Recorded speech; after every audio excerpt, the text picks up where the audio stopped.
आप सभी को नमस्कार और मेरे चैनल में स्वागत है, वंदन है, अभिनंदन है आप सभी को।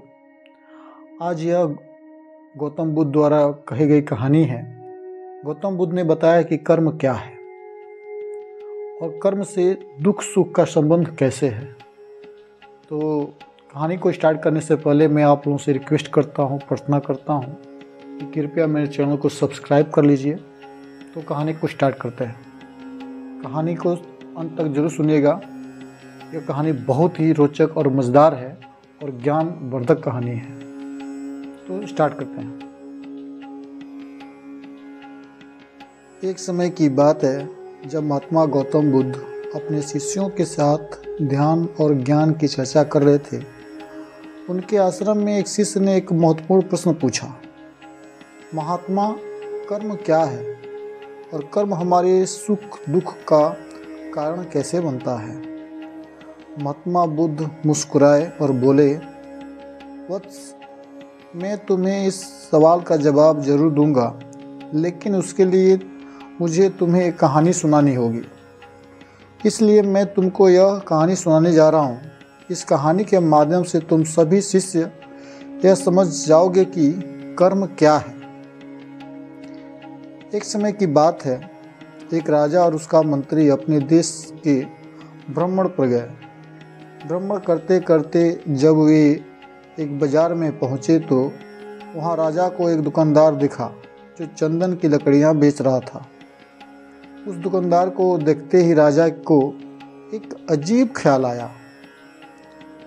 राजा मन ही मन सोच रहा था कि कल मैं इस दुकानदार को फांसी की सज़ा दे दूंगा। मन में चल रही यह बात राजा ने मंत्री को बताई।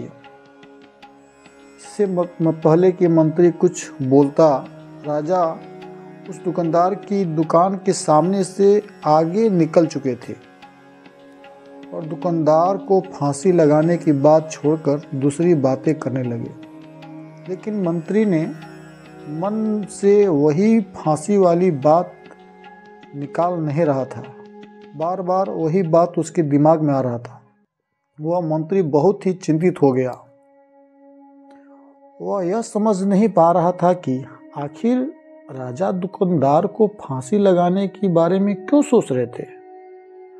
आखिर दुकानदार की क्या गलती है? दुकानदार से बिना कुछ बात किए, बिना कुछ सोचे समझे महाराज ऐसा फैसला लेने के बारे में क्यों सोच रहे हैं? मंत्री अपनी सोच में डूबा हुआ राजा के साथ राज दरबार वापस चला गया।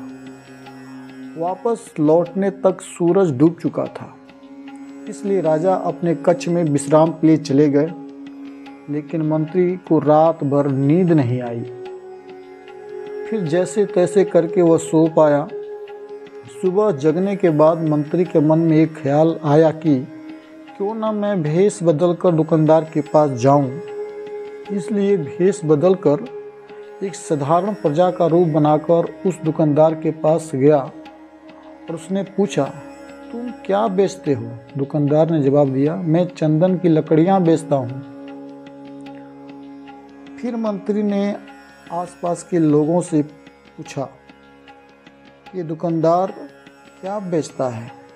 सब ने जवाब दिया कि यह दुकानदार तो किसी से बोलता तक नहीं है और चंदन की लकड़ियां बेचता है। हमेशा दुखी रहता है, अपने ही ख्यालों में खोया रहता है। सभी दुकानदारों की बात सुनकर मंत्री को बात समझ में आ गई। मंत्री फिर वापस उसी दुकानदार के पास गया और पूछा, तुम दुखी क्यों रहते हो? क्या बात है जो तुम्हें परेशान करती है? दुकानदार बोला, मैं इसलिए दुखी और परेशान रहता हूँ क्योंकि मैं अपनी ज़िंदगी से खुश नहीं हूँ। मेरी चंदन की लकड़ियाँ भी कोई नहीं खरीदता। लोग मेरी दुकान पर आते हैं, चंदन की लकड़ियों को सूंघते हैं और बोलते हैं, बहुत ही सुंदर है, बहुत ही अच्छी महक है, लेकिन कोई खरीदता नहीं है। इसलिए मैं बहुत दुखी रहता हूँ। मंत्री दुकानदार की ये बातें सुनकर खुद भी दुखी हो गया। वो सोचने लगा, कोई भी दुकानदार दुखी क्यों नहीं होगा अगर उसकी दुकान का कोई भी सामान खरीदा ना जाए। जबकि सामान में कोई कमी नहीं हो। मंत्री सोचने लगा कि यह दुकानदार तो पहले ही अपने दुखों की वजह से इतना दुखी रहता है, फिर भी राजा के मन में इसे फांसी देने का ख्याल आया। पता नहीं क्यों राजा इस दुकानदार को फांसी पर लटकाना चाहते हैं। अर्थात राजा के मन में आई हुई इस विचार का उत्तर अभी तक मंत्री को नहीं मिल पाया था। मंत्री ने फिर दुकानदार से पूछा, भाई क्या हो, अगर तुम्हारी दुकान की सारी चंदन की लकड़ियां ऐसी ही रखी की रखी रह जाए, कोई भी उसे न खरीदे तो? दुकानदार गुस्से में बोला, हाँ मैं जानता हूँ, मेरी चंदन की लकड़ियाँ ऐसे ही रखी रह जाएगी, कोई नहीं खरीदेगा मेरी लकड़ियों को। इसलिए मैं सोचता हूँ कि हमारे देश का राजा जल्दी से मर जाए, क्योंकि अगर वह जल्दी से मर जाता तो मैं उस राज दरबार में उस राजा के दाह संस्कार के लिए अपनी चंदन की लकड़ियाँ देता, जिससे मुझे कुछ पैसे मिल जाते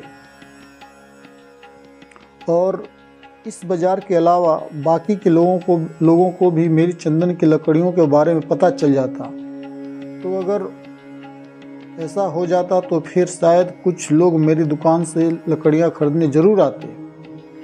मंत्री दुकान की बातें सुनकर सब कुछ समझ गया और उसके मन में एक विचार आया। मंत्री ने दुकानदार से चंदन की कुछ लकड़ियां खरीदी। इस खरीदारी से दुकानदार को कुछ पैसे भी मिल गए और वो थोड़ा खुश भी हो गया। मंत्री चंदन की लकड़ियों को लेकर वापस राज दरबार चला गया। राज दरबार पहुंचकर मंत्री ने उस चंदन की लकड़ियों को राजा के समक्ष रख दिया और बोला, हे राजन, ये चंदन की लकड़ियां उसी दुकानदार ने आपको भेंट की है जिस दुकानदार को आप फांसी देने के बारे में सोच रहे थे। राजा ने मंत्री की बात को ध्यान से सुना और उस चंदन की लकड़ी को सूंघा तथा सूंघने के बाद बड़े ही प्रसन्न हुए। उन्होंने कहा, यह चंदन की लकड़ी बहुत ही ज़्यादा खुशबूदार है। मैंने पहले कभी चंदन की इतनी खुशबूदार लकड़ियां नहीं देखी। दुकानदार के इस अनोखे भेंट से राजा बहुत खुश हुए और मंत्री को कुछ स्वर्ण मुद्राएं देकर बोले, जाओ उस दुकानदार को ये स्वर्ण मुद्राएं इनाम में दे देना और बोलना कि राजा, आज के बाद महल में जब कभी भी चंदन की लकड़ियाँ जरूरत पड़ेगी तब तुम्हारी दुकान से ही लकड़ियाँ ली जाएगी। राजा का यह व्यवहार देखकर मंत्री बड़ा खुश हुआ और मुस्कुराने लगा तथा यह सोचने लगा कि अब तो राजा के मन में उस दुकानदार को फांसी देने का विचार आ ही नहीं सकता, क्योंकि अब तो हमेशा राज दरबार के लिए चंदन की लकड़ियां का इंतजाम की जिम्मेदारी उस दुकानदार को मिल गई है। मंत्री स्वर्ण मुद्राओं को लेकर वापस दुकानदार की दुकान की तरफ चल दिया। इधर राजा इस विचार में पड़ गए कि वो दुकानदार तो बड़ा ही अच्छा इंसान है। वह कितना सज्जन है कि बिना किसी वजह के उसने मेरे लिए उपहार भेजा। जिस वक्त मैं उसके बारे में यह सोच रहा था कि मैं इसको कल फांसी दे दूंगा, तब शायद उसके मन में उस समय यह विचार चल रहा था कि राजन पहली बार मेरी दुकान के सामने आए हैं, क्यों ना मैं उनको अपनी सुंदर और खूबसूरत लकड़ियों को भेंट करूं। और आज उसने मुझे भेंट भी किया। वे वजह ही मैं उसको फांसी देने के बारे में सोच रहा था। इधर मंत्री दुकानदार के पास पहुंच गया।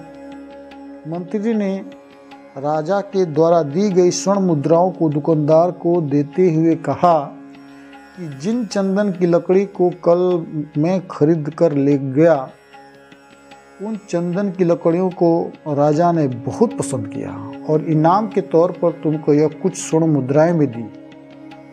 साथ ही साथ मंत्री ने उस दुकानदार को यह भी बताया कि अब आज के बाद दरबार में जब कभी भी चंदन की लकड़ियों की जरूरत पड़ेगी तो सारी चंदन की लकड़ियां तुम्हारी दुकान से ही ली जाएगी।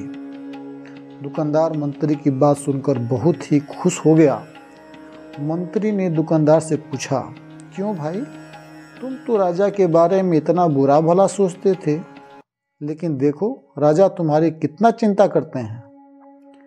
राजा कितने अच्छे हैं। राजा अपनी प्रजा के बारे में कभी भी गलत नहीं सोचते हैं।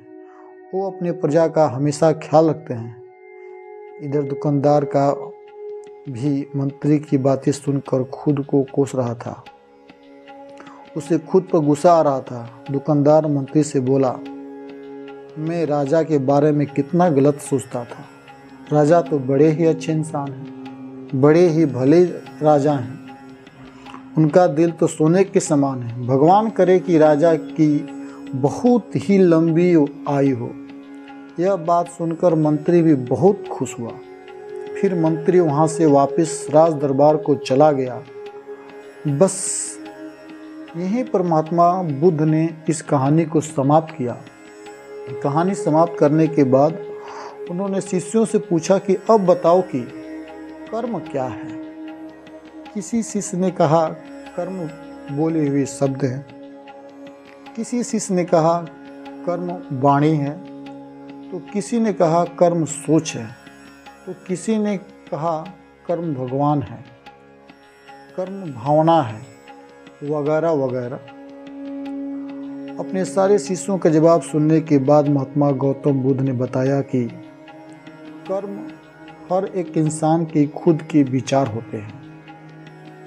हमारे विचार जैसे रहेंगे हम वैसे ही कर्म करेंगे और उन्हीं विचारों के द्वारा किए हुए कर्म हमारे सुख और दुख के लिए उत्तरदायी होंगे। अर्थात हमारे विचार अगर गलत हैं तो हमारे द्वारा की हुई कर्म भी गलत होगी तथा इसका परिणाम भी गलत निकलेगा। परिणाम स्वरूप हम दुखी रहेंगे। अगर हमारे विचार सही रहेंगे तो हम सही कर्म करेंगे। सही कर्म करेंगे तो फिर सही फल मिलेगा, जिससे हम सुखी रहेंगे। इसलिए प्रिय शिष्यों, अपने विचारों पर ध्यान दो। विचारों पर ध्यान देने से ही तुम्हारे कर्म अच्छे हो सकेंगे। दोस्तों, अगर यह वीडियो आप लोगों को पसंद आया हो तो कृपया मेरे चैनल को सब्सक्राइब कर लीजिए। इस वीडियो को लाइक कर लीजिए।